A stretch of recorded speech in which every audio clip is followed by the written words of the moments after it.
시청자 여러분 안녕하십니까? 비클 뉴스의 김경배입니다. 대통령께서도 우리 도로 현황은 이륜차 183만 대, 건설기계 37만 대를 포함 2,007만 대에 달하는 자동차를 수용하기 어려운 한계에 다다르고 있어서 광역 고속철도 교통망 구축이 필요하다고 했습니다. 이번 주에도 다양한 주간 단신들이 준비되어 있습니다. 특집 시리즈 한국철도의 변천사 2편을 하이라이트로 준비했습니다. 금주의 하이라이트입니다.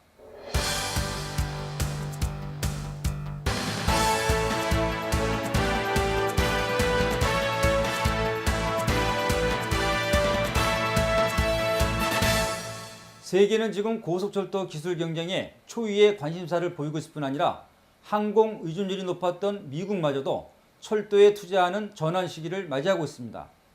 오늘날의 이런 현실에서 친환경 고속열차 산천으로 거듭남으로써 세계화의 선전 기회를 확보한 한국철도, 그 110년사를 정리해주기 위해 손영주 기자가 스튜디오에 나와 있습니다. 손영주 기자, 안녕하십니까? 네, 안녕하세요. 한국철도가 세계로 향하고 있는데요. 그 중에서도 동부와 유럽을 잇는 교두보를 건설하게 된다면 물류 허브 기지를 우리 손으로 마련하는 기회가 되지 않을까 싶은데 어떻게 생각하십니까? 네, 현재는 국제 수송은 거의가 해상으로 운송되고 있기 때문에 철도를 이용할 수 있다면 당연히 운송 속도도 빨라지고 또 상대적으로 운송료가 저렴해지는 이점이 있겠습니다. 이렇게 되면 새로운 물류 기지가 자연스럽게 구축될 것입니다. 코레일이 이런 계획을 추진하기 위해서 대형 기복지도를 만든 것이 아닌가 생각되는데 어떻습니까? 네, 말씀처럼 지형의 높낮이까지도 색채와 명암으로 구분되는 기복지도를 마련한 이유는 세계로의 진출에 있습니다. 대륙 횡단철도와 시베리아 횡단철도가 이어지고 또 여기에 만주 횡단철도 그리고 다시 중국 횡단철도와 아시아 횡단철도들이 서로 연결된 광경을 한눈에 볼 수 있도록 조성된 이 지도에서 대륙과 협곡을 누비던 철마의 후예들과 이 중에서도 손꼽히는 한국형 친환경 고속열차로의 발전 과정을 준비했습니다. 1편에서는 철도박물관 실내에서 전시를 위주로 했다면 2편에서는 대륙과 협곡을 누비던 철마 후예들의 실제 모습에 이어서 한국형 고속열차 KTX 산천 탄생에 이르는 전반적인 철도 변천사 위주로 꾸며봤습니다. 그래서 얼마 전까지만 해도 철로를 누볐던 동차 19대와 보선 장비들이 전시돼 있는 5개 전시장부터 살펴보겠습니다. 여기에는 실제 철로를 달리다 퇴역한 기차들을 옮겨놓은 것도 있지만 철도박물관 소장 차원에서 특별 제작한 전시물도 다수 포함되어 있다고 합니다. 그처럼 거대하고 웅장했던 철마의 용맹성은 이제 아련한 추억을 뒤로한 채 여기 이곳에서 편안한 안식을 취하고 있는 것입니다. 마치 자신을 태워서 어둠을 밝혀주는 촛불처럼 기차는 당대 유일의 교통수단이자 국가 발전을 선두적으로 이끌었던 참다운 기계 문명의 꽃으로서 그 사명을 다한 것입니다. 비록 생명적 감성은 없었지만 젊은 기관사와의 두 줄 철로를 수없이 오가는 동안 어느덧 청춘까지 뒤로한 그런 노기관사와의 동거동락도 고난도 이제 더 할 수 없는 노마가 돼 수명을 다하게 된 것이지요. 그러나 노병은 죽지 않고 다만 사라질 뿐이다 라는 명언처럼 철마들 또한 더 이상 녹슬지 않고 마지막 여기 이곳에 남아서 만국의 세인들에게 당당한 위풍과 기백을 전하고 있습니다. 이런 기품에서 배어나오는 느낌은 마치 감수성 예민한 미래 꿈나무들에게 한국철도의 과거와 현재 그리고 미래지향적인 초고속 한국철도 희망까지 전하는 것 같습니다. 또 중장년층 귓잔을 스쳐 지나가는 칙칙폭폭은 어린 시절 동심 속 추억과 그리움에 취해볼 수 있는 향수를 아련하게 떠올리고 회상해 볼 수 있는 기회와 공간을 마련해주는 듯한 느낌도 주고 있습니다. 그런가 하면 철원군 월정리역에는 우리의 통일 염원을 담은 철마 4001호가 뼈아픈 과거를 상기시켜주고 있습니다.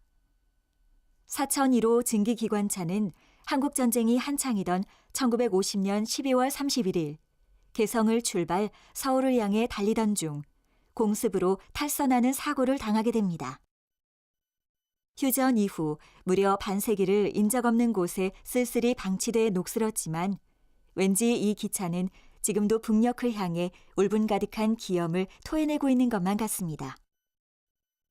발견 당시 철로 주변은 지척을 분간하기 어려울 정도로 나무에 휩싸였고 심지어는 부서진 철마에서 뽕나무가 자라고 있었다고 하니 철마의 울분은 당연한 거라 생각되네요.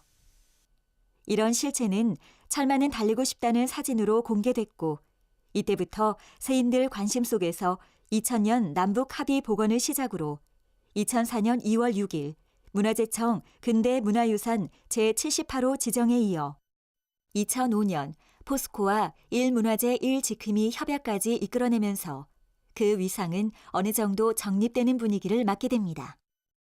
여기 와보니까 옛날 영화에서나 보던 열차들이 있는데요. 이 열차는 언제 운행되던 열차인가요? 우리 전기기관차는 우리나라에 최초 철도가 들어온 1899년 그때부터 전기기관차가 움직였거든요. 그래서 그 전기기관차가 1967년까지 우리나라를 돌아다녔어요. 그러다가 이제 그 이후로는 디젤 기관차가 다녔거든요. 그래서 이 기관차는 1940년대 만들어져 가지고 서울의 청량리에서 부산까지 급행열차를 끌던 바로 그 기관차입니다. 네, 철연골 월정리역에는 우리의 통일 염원이 담긴 4001호 철마가 뼈아픈 과거를 상기시켜주고 있는데도 이를 기억하고 찾아주는 발길은 그리 많지가 않군요. 네, 문화재청의 근대문화유산 제78호로 지정됐지만 주로 관광객들만이 찾아보는 정도입니다. 부산에서 신의주간을 시작으로 간선로 운행을 전담했던 1세대 증기기관차 미카의 후예들은 변신하기 시작합니다. 여객용은 고속 주행 위주로, 화물용과 이판용은 인장 강도를 우선하는 데 초점이 맞춰지고 있는데요. 또 사용 목적에 따라서 여객용과 화물용, 이판용으로 구분되기 시작한 당시 상황을 화면으로 준비했습니다. 철도 박물관장님 말씀처럼 증기기관차는 레일 위를 달렸던 최초의 기차로서 우리나라에서는 1940년 8월에 제작된 미카형 증기기관차 3-161호가 부산에서 신유주를 비롯한 전국 주요 철도는 물론이고 간선로 운행까지 전담했던 1세대입니다. 그러나 2세대 진입으로 볼 수 있는 디젤 기관차가 본격적으로 등장하면서 운행을 잠시 중단하게 됩니다. 1897년 독일인 디젤이 발명한 내연 기관에 의해 미카형 증기기관차는 일선 운행에서는 물러났지만 디젤 기관차 시대인 1981년 10월 1일 다시 동해 남부선 관광열차로 복귀 운행하다 1983년 4월 29일 퇴역했기 때문입니다. 그런가 하면 레일 간격도 좁고 크기도 작아진 기차도 있었습니다. 이 작고 앙증맞은 기차는 협궤 열차로 1931년 12월 1일 수원에서 여주간 운행을 시작으로 수원에서 남인천 간 수인선 구간이 개통된 1937년 8월 6일 확대 운행했지만 인천 항만이 확장 건설되면서 수원에서 송도 간 46.9km 구간만 운행하게 됐다는 기록이 있습니다. 협궤 열차에 이어 화차도 눈에 띄는데요. 화차에는 1899년 철도 개통 당시 미국에서 도입한 화차를 비롯해서 1990년대 유계 화차, 협궤 화차, 무계 화차, 전개형 화차, 호퍼 화차, 벌크 화차 등 많은 종류의 화차들도 있습니다. 이런 다양한 증기 기관차들이 철로를 달리던 시절에도 디젤 기관차는 존재했다고 하는데요. 한국전쟁에 참여한 유엔군이 군수물자 수송을 위해 디젤 전기기관차 50여량을 도입 운영하다 철수하는 과정에서 SW8형 기종 2000호대 기관차 4량을 기증받아 운행했기 때문입니다. 전시 때부터 가동된 디젤 기관차의 등장은 한국 철도를 급속도로 발전시킨 원동력이었던 만큼 1967년 8월 31일에는 증기기관차의 고별을 알리는 종운식 역할까지 하게 되는데요.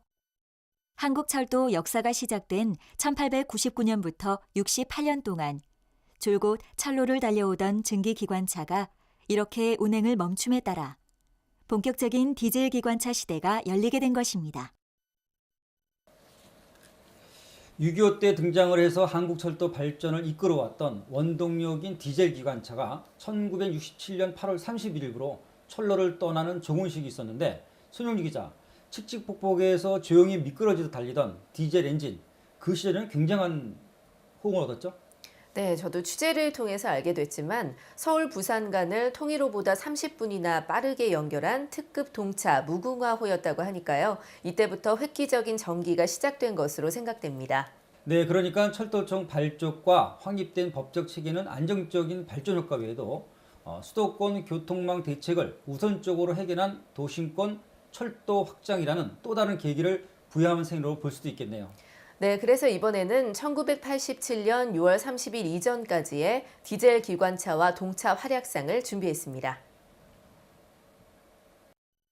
1950년대에 첫 선을 보인 디젤 전기 기관차는 1960년 2월에는 특급 동차 무궁화호로 발전해서 서울에서 부산 간을 통일호보다 30분이나 빠른 6시간 30분대로 단축시키는 등 맹활약을 펼치게 됩니다.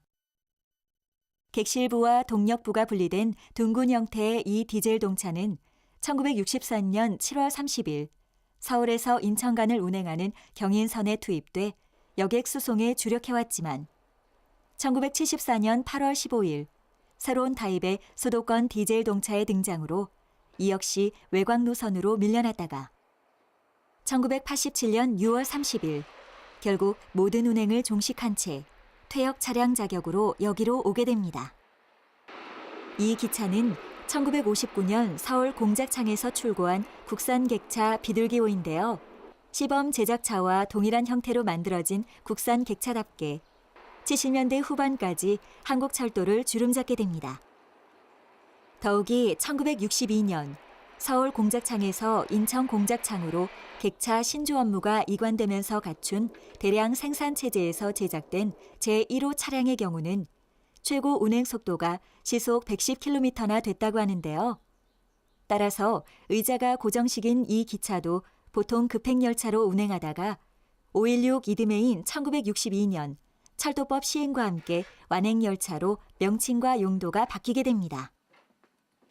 보통 급행에서 완행으로 명칭만 바뀌다 보니 부드러운 색감의 푸른빛 또는 연두색 의자, 냉난방 시설에서는 아직도 그 시절 급행객차 분위기가 우러나오는 것 같습니다. 물론 환기구 하나로 냉난방에서부터 환기 역할을 하고 또 의자 등받이 각도와 높낮이 조절을 가능하게 함으로써 승차감을 향상시켜주고 있는 지금의 전동차와는 비교할 수 없겠지만요. 그 당시만 해도 만석을 초월한 객차 승객들이 내뿜는 체열과 뜨거운 공기를 회전시켜줄 수 있는 장치는 오직 천장에서 회전하고 있는 선풍기 뿐이었으니까요. 그런가 하면 지금으로서는 상상조차 할 수 없는 일이지만 그 당시에는 누구나 공감하고 인정했던 아주 기막힌 사연도 있다고 하네요. 문제는 예나 지금이나 객차에 마련된 화장실에서 일어났는데 그때 변기는 볼일을 보는 순간 밑으로 빠져나갔기 때문입니다. 화장실을 문화로 지칭하고 있는 요즘과는 달리 급한 용무를 해결할 수 있었다는 실효성에만 초점이 맞춰진 것이라 이해됩니다. 결론적으로 열차 기술 발전이 깔끔한 분위기에서 편안한 용무를 볼 수 있는 좌변기에 오물과 생활하수까지 보관 처리하는 편의성, 위생 개념까지 두루 갖춘 서비스 제공이 가능한 기반을 조성한 셈입니다. 1961년 5월 16일 군사정변은 이런 한국 철도를 새롭게 출발시키는 장을 마련하게 됩니다. 1962년 1월 철도법 시행에 이어 다음 해인 1963년 9월 1일 철도청의 발족으로 1965년 경인간 복선을 개통하는 성과를 거두게 되지만 자동차 산업 발전과 맞물려 진행되고 있는 고속도로 건설이라는 새로운 국면에 또다시 부딪히게 됩니다. 네, 저도 기억이 납니다. 지금으로서는 황당한 얘기 같지만 그 당시 화장실의 구조는 소변은 물론이고 큰 것까지도 바람의 압력, 그러니까 풍압으로 흐트러뜨리는 것이 유일한 해결책이었으니까요. 네, 말씀처럼 그 시절에는 철로 주변으로 비산시키는 풍압 방식이 최선의 방법이었다고 하는데요. 이런 상황이다 보니 역에 정차했거나 또는 서행할 때는 사용을 피해야 하는데도 철로 주변에는 가끔씩 덩어리 형태를 유지한 인분이 있었기 때문에 철로를 따라서 오물을 수거 처리하는 철도원이 필요했고요. 그런데 군사정변이 한국철도를 새롭게 변신시키게 됩니다. 네, 그러니까 철도청으로 독립을 해서 경영과 운영을 단독 집행할 수 있는 체제를 갖추게 된 것이 이때부터라는 말씀이죠? 네, 그렇습니다. 하지만 철도청 발족이라는 기쁨도 잠시 경제 성장을 등에 업고 나타난 자동차 산업 발전과 고속도로 건설이라는 혁신적 발전이 한국 철도를 다시 현실적인 국면에 처하게 하는 난관을 주게 됩니다. 도약을 준비하는 과정, 그러니까 걸음마를 시작할 무렵에서 자동차라는 또 다른 문명의 이기물과의 경합을 벌여야 하는 이런 상황에 봉착된 것이군요. 네, 그렇습니다. 1960년대 후반과 1970년대 초반 경인과 경수고속도로에 이어 개통된 대동맥 경부고속도로는 자동차 산업 활성화뿐 아니라 물류 운송의 전환점까지도 제시하는 그런 상황이었습니다. 네, 정말 그런 상황이었겠네요. 고속도로 개통은 경제 도약을 이끌어내는 역할을 했겠지만 그 당시 철도청 입장에서는 새로운 출발에 걸림돌일 수밖에 없었다는 심경 충분히 헤아려집니다. 네, 하지만 이런 경쟁이 있었기에 오늘날의 강인한 한국철도와 문화를 창출해낼 수 있지 않았나 하는 생각도 드는데요. 철도청은 그동안의 양적 발전을 탈피하고 속도와 서비스 품격을 향상하는 종합 발전에 힘 기울이는 역동적 발전 전환기 마련으로 돌파구를 마련했기 때문인데요. 그 활약상을 준비했습니다. 이 같은 고속도로 건설은 독립회계 경영으로 전환한 지 얼마 안 된 시점에서 시작됐던 만치 시설 자금까지 압박받는 이중고를 안겨준 셈이 된 것입니다. 이런 어려운 상황을 외국 차관 도입으로 풀어나가면서 양질의 수송 용역 정책과 고품질 서비스 정책 시행에 따른 정시도착, 정시출발 신뢰를 쌓아왔고 오늘날의 고속철도로 발전하는 계기를 맞게 됐습니다. 뿐만 아니라 전 세계가 녹색 성장을 촉구하는 현실에서는 승용차의 8분의 1이라는 에너지 효율성과 화물 자동차의 13분의 1이라는 이산화탄소 배출량이 푸른 경제를 이끌어가는 상황으로 바뀌게 됐습니다. 그런가 하면 같은 시대에 탄생한 열차에서도 고품격을 갖춘 객차가 있었습니다. 귀빈들만 타는 열차라선지 겉모습부터가 사뭇 달라 보이는 이 기차는 다름 아닌 이승만 대통령과 박정희 대통령께서 이용했던 열차라고 하는데요. 일반 열차와는 달리 유럽풍의 고풍스러운 탁자와 의자로 꾸며진 회의 장소까지 마련된 내부 공간에서는 호텔 로비와 비슷한 분위기가 풍겨나지만 아무래도 승차감에 있어서는 최신 열차를 능가할 수 없을 것이라는 생각은 영 바뀌지가 않습니다. 귀빈 열차였던 만큼 내부 인테리어와 편의시설에 최선을 다한 고급스러움과 독특함을 제외한다면 요즘 열차에 비해 전체적인 성능이 떨어질 수밖에 없다는 얘긴데요. 하지만 해방 직후 결정된 38선은 남쪽 지역 철로를 고작 2,642km만 남기게 됐고 이마저도 한국 동란으로 명맥을 이을 수 없을 만치 초토화된 한국 철도 상황을 고려해 본다면 누구나 생각을 달리할 것입니다. 그러니까 손영주 기자, 자동차 등장에 고속도로 개통이라는 어려운 상황 속에서도 서비스 정책의 고품질화와 정시 도착, 정시 출발에는 두터운 신뢰를 쌓아온 것이네요. 네, 그렇습니다. 당시의 어려운 상황을 극복한 고육지책은 철도 발전에 큰 힘을 불어넣었다는 평가를 받고 있습니다. 자료에 따르면 고성능 기관차의 쾌적한 객차 도입과 고속 운전을 위한 현대 신호장비 시설 등의 투자를 아끼지 않는 등 비약적 발전에 안간힘을 쓴 부분이 크기 때문입니다. 그렇죠. 남침의 결과가 철도를 황폐하게 만들었고 또 자동차 산업이 어려운 환경으로 몰아가는데도 꾸준하게 발전해온 한국철도. 손영주 기자는 어떻게 보시는지요? 마무리해 주실까요? 네, 우선 1960년대부터 추진한 디젤 동차 교체가 1967년 증기기관차의 완전 퇴장을 마무리하게 됐고 각 노선마다 특급 열차와 초특급 열차를 증설 운행함으로써 1969년에 이미 서울 부산 간을 4시간 45분대로 단축시켰다는 점을 말씀드릴 수 있겠습니다. 그리고 재정비된 열차의 강인한 디젤 원동력이 기차를 대중교통수단의 중추적 역할로 부활시키게 된 동기와 해결책을 마련한 것이라는 생각이 드는데요. 교통의 중심축으로 거듭나는 코레일은 3편에서 정리해드리겠습니다. 네, 디젤 원동력이 대중교통수단으로 자리매김하는 역할을 했다는 손영주 기자의 마무리 멘트 잘 들었습니다. 수고 많으셨습니다. 세계 5위인 자동차 산업력과 우리 고속도로 건설 기술은 세계 어느 나라보다도 빠른 전국망을 연결했지만 이제는 코레일이 새로운 교통망 구도를 다시 구축하는 시대로 바뀌어가고 있습니다. 다음 순서는 한 주간 있었던 소식들을 정리하는 주간 단신입니다.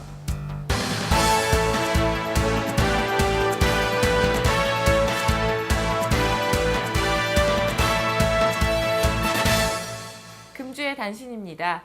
정유업계가 난방연료 긴급 지원 사업 발대식에 이어 저소득층에 20억 원을 기부하는 따뜻한 겨울나기에 앞장섰습니다. 정유 사사를 회원사로 둔 대한석유협회 오강현 회장과 한국에너지재단 신정수 사무총장은 12월 28일 서울 서초구 방배동 전원마을에서 에너지 소외계층 난방연료 긴급 지원 사업 발대식을 가졌습니다. 정유사 임원을 비롯한 에너지재단 관계자 및 전원마을 주민들이 대거 참석한 가운데 SK에너지와 GS칼텍스, S-오일, 현대오일뱅크 등 정유사사가 한국에너지재단을 통해 전국의 소외계층에 20억 원 상당의 난방연료를 긴급 지원할 것을 약속한 것입니다. 이에 따라 전국의 18세 미만 아동이 함께 거주하는 국민 기초생활수급가구에 난방유 200리터를 지원하고 선정 대상은 읍면동 주민센터 및 사회복지관에 의뢰한다고 합니다. 발대식이 끝나자 정유사사 임원들과 업계 임직원들이 기름난방 비닐하우스촌을 방문해서 난방유와 쌀, 라면 등의 생필품을 함께 전달했습니다. 국립공원관리공단은 설악산과 지리산 등지에서만 보고 느낄 수 있는 아름다운 설경지를 소개하는 대표 탐방지 40선을 추천하는 한편 가족 단위 탐방지와 장거리 산행 코스를 유형별로 소개했습니다. 국립공원관리공단이 추천하는 설경 대표 탐방지는 문화재가 많은 유명 사찰 6개소와 소요시간 1시간 안팎의 평지형 3개소를 비롯해 1시간에서 6시간 정도가 소요되는 단거리 코스 24개소와 7시간 이상이 소요되는 장거리 겨울 산행 코스 7개소 등으로 분류하고 있습니다. 아름다운 풍치 속의 또 다른 비경, 설경을 만나볼 수 있는 사찰 탐방지로는 지리산 화엄사와 가야산 해인사, 그리고 속리산 법주사 등으로 오랜 역사가 지켜온 다수의 국보급 보물들이 간직돼 있는 곳입니다. 선정된 지역 대부분은 겨울철이면 사찰과 문화재들이 하얀 눈 속에 덮임으로써 더 한층 자연과 일체된 모습을 보여주고 있을 뿐만 아니라 차량 접근이 가능하기 때문에 가족 단위 탐방객에게 적합하다고 합니다. 저희가 오늘 준비한 소식은 여기까지입니다. 저는 다음 주 이 시간에 다시 찾아뵙겠습니다. 시청자 여러분, 안녕히 계십시오.